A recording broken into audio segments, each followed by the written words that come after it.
Tampoco una pareja estuvo a punto de ser asaltada cuando se encontraba al interior de su vehículo. Ellos estaban estacionados cuando de pronto aparece una camioneta de donde baja un delincuente armado, quien los amenaza y les pide que entreguen todas sus pertenencias.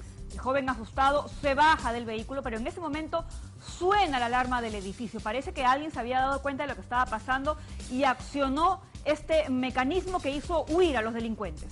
Esto ocurrió en la zona de Chacarilla. Ahí estamos viendo las imágenes en las que estos delincuentes llegan a bordo de esta camioneta plateada y Se van con las manos vacías, claro, ¿no? se van con las manos vacías porque no logran su cometido.